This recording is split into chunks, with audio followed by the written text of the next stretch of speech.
E ao terceiro dia, fizeram-se umas bodas em Caná da Galileia. E estava ali a mãe de Jesus. E foi também convidado Jesus e os seus discípulos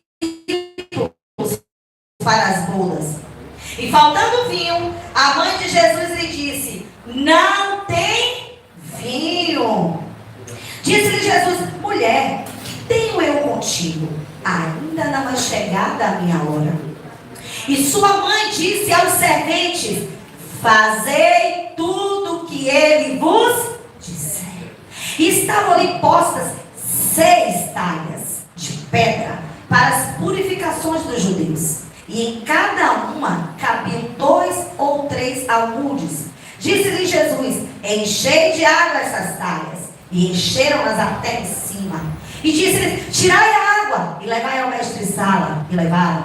E logo que o mestre-sala provou a água feita vinho, não sabendo de onde viera, se bem que sabiam os serventes que tinham tirado a água, chamou o mestre-sala ao esposo e disse-lhe: todo homem põe primeiro um vinho bom, e quando já tem bebido bem, então o inferior. Mas tu guardaste até agora o bom vinho.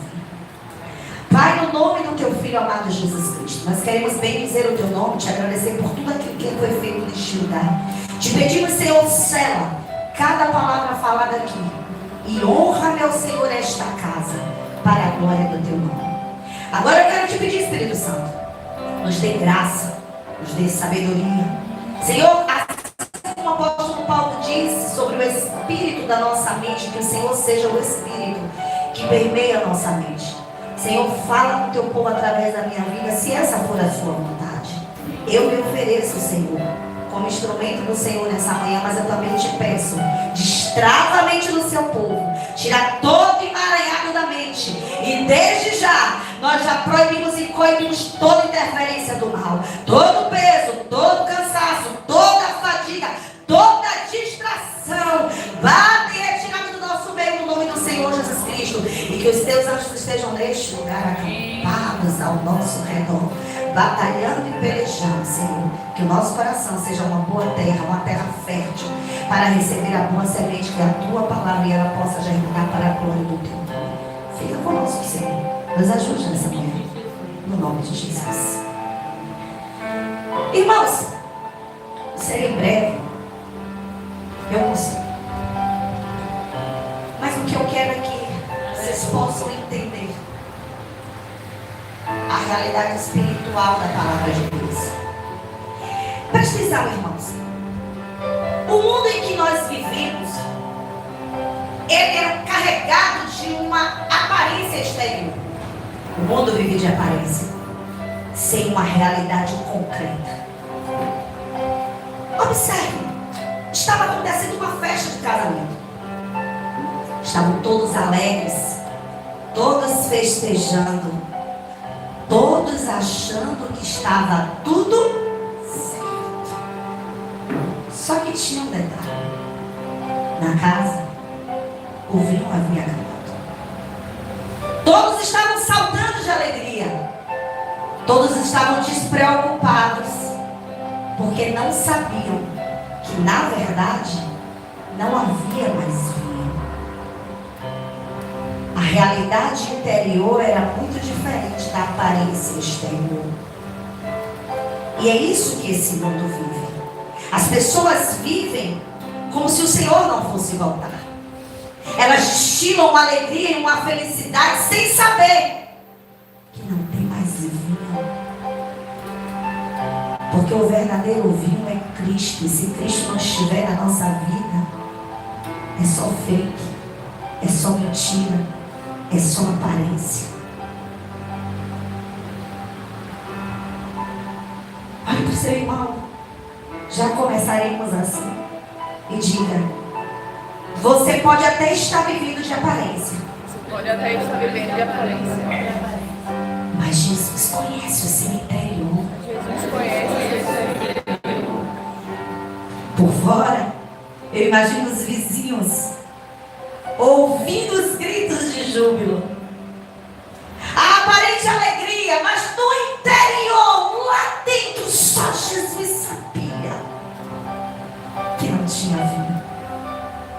E se não tem vinho numa festa de casamento, a festa acaba. E se não tem vinho, a vergonha é exposta. E se não tem vinho, é sinal de humilhação. Mas lá fora, todos achavam que estava tudo certo. Mas Jesus conhece, Jesus sabe o que se passa no interior da casa. Ramandarabas. Você pode até querer mostrar uma aparência de que está tudo bem. As pessoas podem até pensar que está tudo bem, mas só Ele sabe a medida do vinho que está aí dentro. Só Ele conhece a porção que tem dentro de você. Jesus sabe o que se passa no nosso interior. Ele conhece a nossa intimidade. E por isso, Ele é especialista em transformar morte em vida. Falta de vinho é falta de Cristo. Ele é a videira verdadeira que produz o fruto da vide que foi esmagado para trazer vida. Então, se não tem vida, tem morte. Mas Ele é especialista em transformar quadros de morte, de escassez, em vida e em abundância. Foi assim com a viúva de Naim. Ele chegou lá e trouxe vida para o mundo. O quadro era de morte. O ambiente era de tristeza.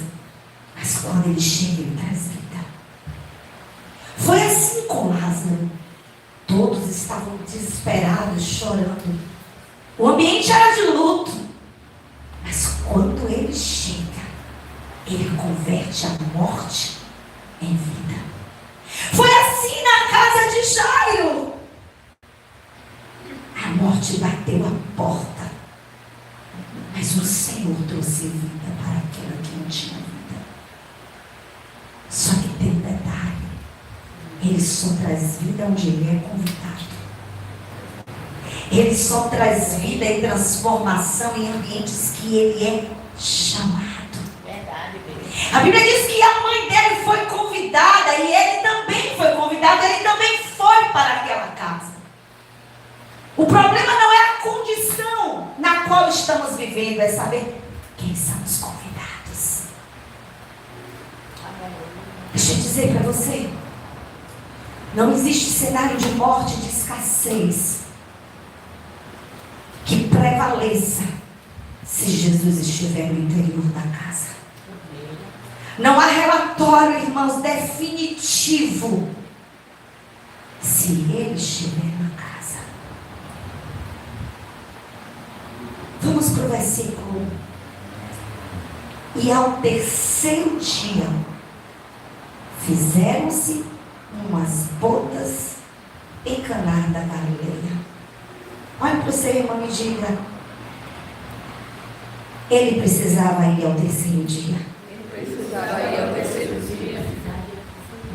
O terceiro dia aponta para a ressurreição.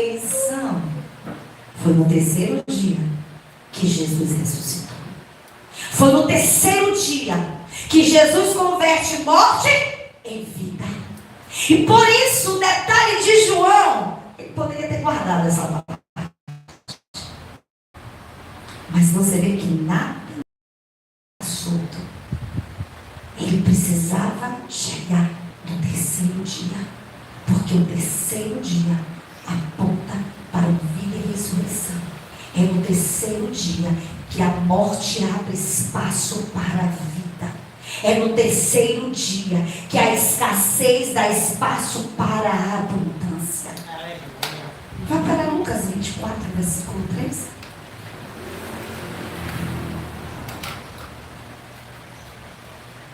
Pode ler. E não acharam o corpo do Senhor Jesus. Desculpa, Lucas 24, 7. Vamos. Dizendo: convém que o mundo seja nas mãos de homens pecadores e seja crucificado, e ao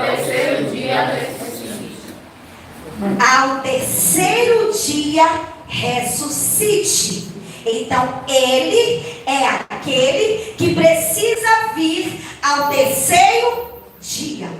Só que ao terceiro dia ele vai para um lugar chamado Caná da Galileia. Vá para João 7,52 e você vai entender. Jesus é preciso e é cirúrgico em tudo aquilo que ele faz. Nada que ele faz é sem propósito. Tudo tem sentido, irmãos. João 7,52. Responderam eles, disseram: És tu também da Galileia? Examina e verás que da Galileia nenhum profeta surgiu. Diga, primeiro, ele precisa vir ao terceiro dia. Ele precisa vir ao terceiro dia. Segundo, ele vem para os desprezados. A Galileia era uma região desprezada pelos judeus. O nosso Deus é aquele que transforma vidas, é aquele que transforma morte em vida, é aquele que vem ao terceiro dia, no dia da ressurreição, para todos aqueles que são desprezados. Ele é aquele que transforma humilhação em honra. Em Caná da Galileia, o cenário era de humilhação, mas Jesus está na casa, e se Jesus estiver na casa, tudo que estiver apontando para humilhação e para derrota, ele chega e muda o quadro e transforma em honra, irmãos.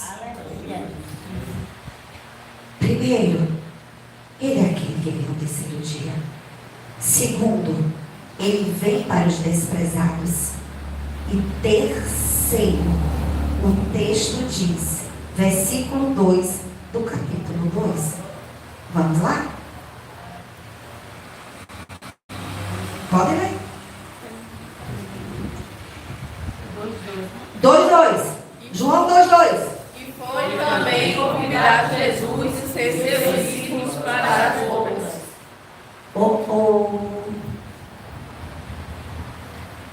Jesus quer trabalhar, mas ele não é intruso, ele não é invasor, ele só chega onde ele é convidado, ele só transforma se ele for solicitado, ele só faz a mudança se você quiser mudança. Deus não é aquele, irmãos, que nos obriga a mudar. Deus não é aquele que transforma quem não quer ser transformado. Então pare de reclamar, porque A, B e C não foi transformado. Só será transformado se quiser ser transformado. Só vai viver vida de honra se convidar ele para casa. Ou vocês esqueceram que a igreja de Laodiceia deixou ele do lado de fora. Se ele ficar do lado de fora, nada acontece. Mas se ele entrar na casa, for convidado para entrar, ele muda o cenário, ele muda o quadro, ele transforma vidas e ele faz milagres. Aleluia. Quando Cristo não é convidado, o fracasso é certo. Ainda que tenha aparência de vida exterior, a realidade interior é escassez e morte. Aí tem um detalhe, versículo 3 diz assim: e faltando vinho, a mãe de Jesus disse: não tem? Não tem? Quando a gente olha a figura da mulher na palavra de Deus, a figura da mulher sempre aponta para a igreja. Você vai ver Paulo fazendo essa comparação da mulher, tipificando a igreja. Quando você vai para o livro de Apocalipse, você vai ver dois tipos de igreja. A mulher representada pela grande Babilônia, a falsa igreja, mas também a noiva do Cordeiro, a mulher adornada. Então a mulher sempre é tipo, sombra e figura da igreja. Tem um detalhe. Maria, nesse ponto, ela tipifica a igreja. E a igreja precisa ter discernimento para entender quando está faltando vinho. A igreja precisa ser despertada, irmãos, para entender quando o vinho não está na casa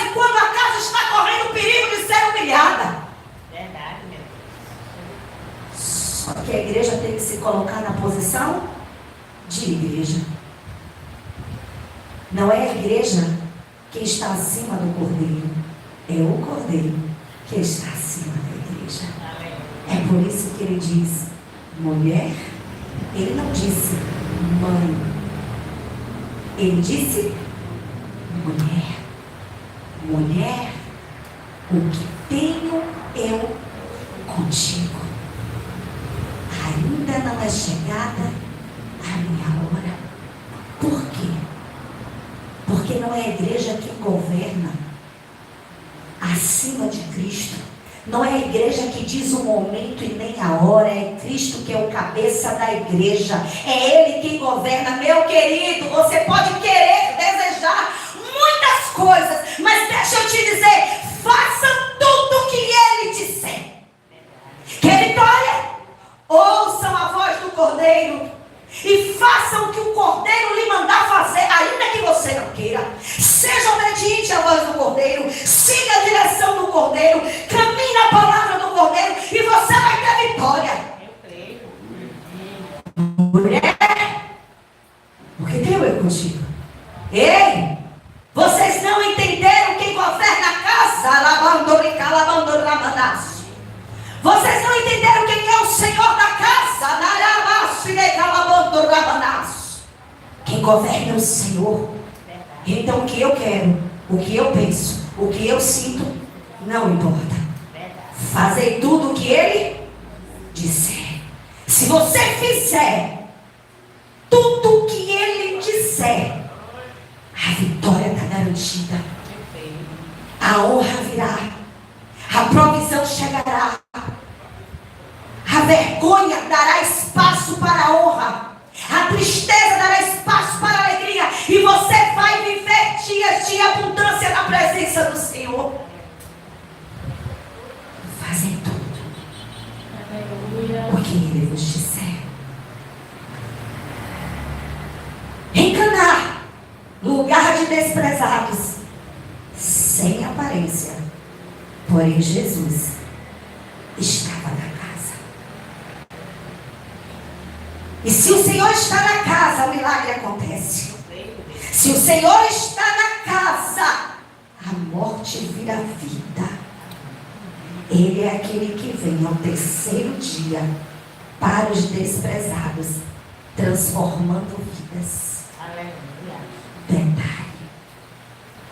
E como é que Ele faz isso? A senhora está me dizendo que Ele faz, que Ele vem, que Ele veio dos desprezados. Mas como é que acontece esse negócio? Vamos descobrir um segredo? Versículo 6 de João 2. E estavam ali postas 6 talhas de pedra para a purificação dos judeus. E estava ali o quê? Hã? 6 talhas. Quantas talhas? 6. Hã? 6. E as talhas eram feitas de quê? Pedra. Hã? Pedra. 6 talhas de pedras. Sai do texto. E estava ali 6 talhas de pedras para as purificações dos judeus. E cada uma cabiam 2 ou 3 a um. Vamos para Gênesis. Segura isso aí, viu? Segura aí. Gênesis 1, 27. E depois o 31. Vamos lá. Criou Deus o homem à sua imagem, a imagem de Deus o criou. Homem e mulher os criou. Vá para o 31, Diego. E viu Deus tudo quanto tinha feito. E esse era muito bom. E foi a tarde e a manhã, dia 6. O dia? Segura aí. Vamos juntando o quebra-cabeça? Mateus 16, 18. Depois a gente cola o quebra-cabeça. Mateus 16, 18.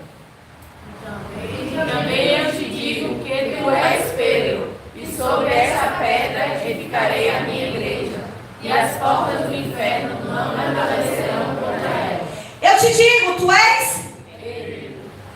E sobre esta? Eu explicaria a minha igreja. 1 Pedro 2,4. E chegando-vos para ele, pedra viva, reprovada, na verdade pelos homens, mas para com Deus, eleita e preciosa. Primeiro eu tenho um homem que foi feito no 6º dia. Depois eu tenho um homem natural, Pedro, que ele diz, tu és Pedro, e sobre esta pedra edificarei a minha igreja. Depois eu tenho um homem transformado, que já não é mais uma pedra, mas pedra viva para a edificação da igreja. Detalhe, o texto diz que o Senhor, que estavam ali 6 talhas de pedra para a purificação dos judeus, e o Senhor disse, enchei de água as talhas. Deus é aquele que pega o homem criado, o homem natural, que é uma pedra morta, pedra natural, e enche de água, tipificado pelo seu Espírito, para o transformar de pedras mortas, pedras naturais, em pedras vivas. Ei, você é a talha que precisa ser cheia nesta manhã, para se transformar em pedras vivas. As talhas eram usadas para a purificação dos judeus. Os judeus se lavavam para os seus cerimoniais. Era água para lavagem. Só que tem um detalhe: aquelas talhas tinham águas de morte. Porque tudo que vem da religião traz morte. E o Senhor está dizendo, eu estou mandando encher as talhas de água. Porque a transformação só acontece quando a talha feita de pedra natural recebe o Espírito pela lavagem da água da palavra. E ela é transformada em vida. Aleluia. Como é que Deus faz? Pega as talhas sem valor algum, pedras naturais. O homem foi feito no 6º dia, 6 talhas de pedras. E ele diz, encha as talhas de água. Pega o homem, enche de água do Espírito e transforme ele em pedras vivas, para que ele possa transformar. A transformação só acontece quando as talhas são cheias de água. Talha vazia não vive milagre. Talha vazia não vive a transformação.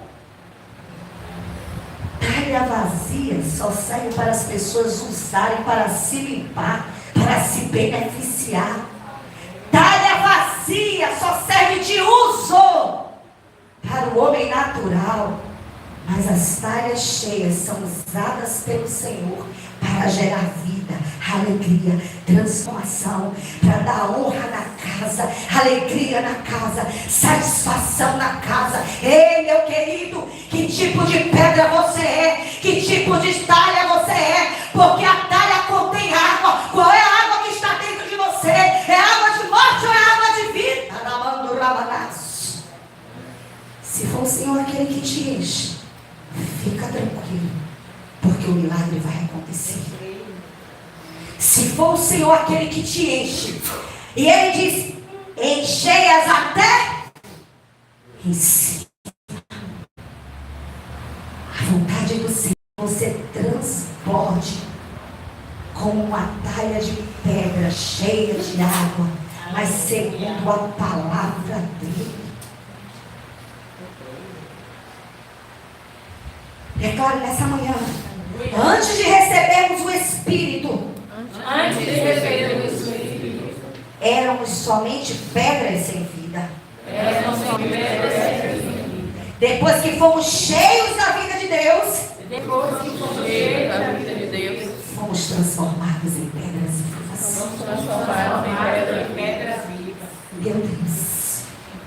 João 4,14. Já estamos encerrando. João 4,14.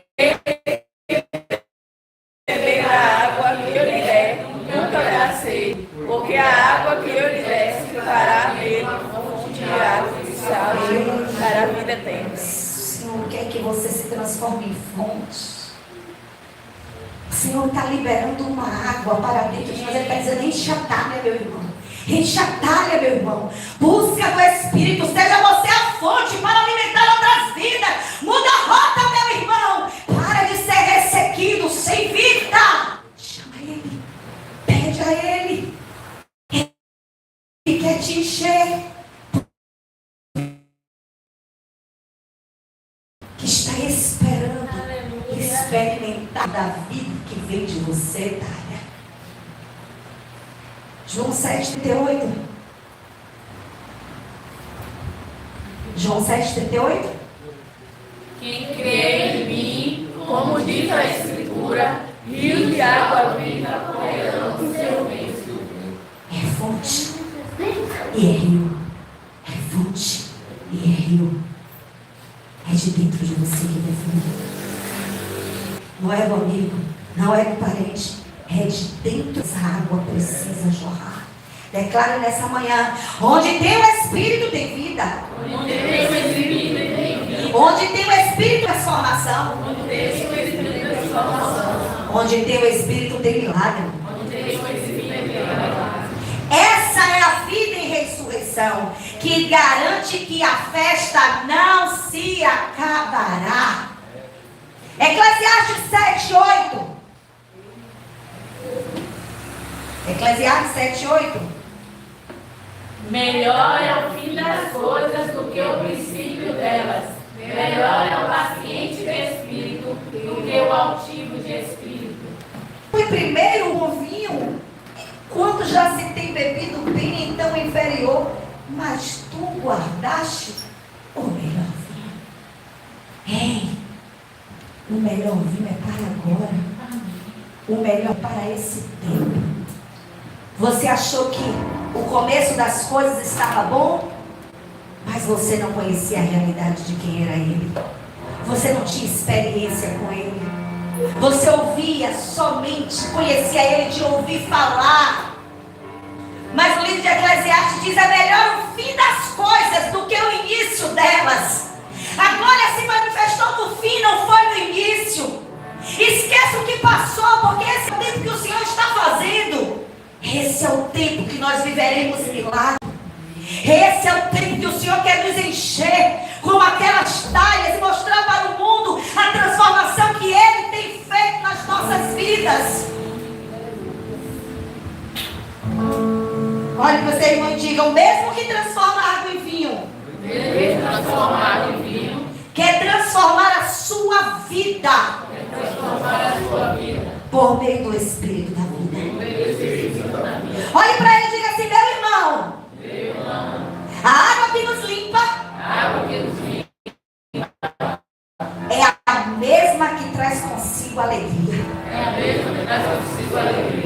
Meu Deus, o Espírito de vida é aquele que traz água para nos limpar, para nos purificar. Ei, as talhas eram para purificação, mas não existe nenhuma purificação onde Cristo não está. Não existe purificação verdadeira se Cristo não estiver na casa. Ei, Ele é o verdadeiro purificador. E eu imagino Jesus dizendo assim: para tudo, essas talhas aí é para quê? São para rituais, são rituais mortos. Eu vou mostrar a você qual é o verdadeiro ritual. O verdadeiro ritual é a água do Espírito que purifica e traz alegria. E Ele disse: encham as talhas. Ei, mas é para encher um pouquinho, não. É para encher até transbordar. Ele quer que encha até em cima. Porque é para você e para o outro. Porque quando transbordar, você vai conseguir transferir para o outro. Gente vazia não consegue transferir nada. Mas gente cheia transborda. E transborda a vida. E transborda alegria. E transborda satisfação.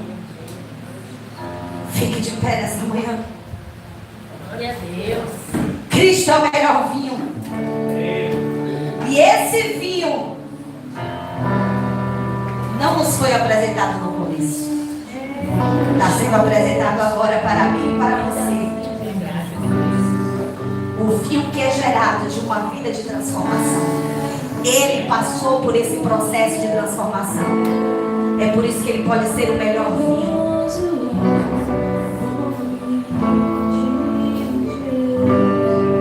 O Senhor quer transformar a nossa realidade. Ele quer transformar a sua casa. Ele quer transformar a sua família. Ele quer transformar os seus filhos. Ele quer mexer naqueles lugares onde só você e ele sabe. Só que para isso, ele quer entrar na casa. Mas ele não entrará se não for convidado.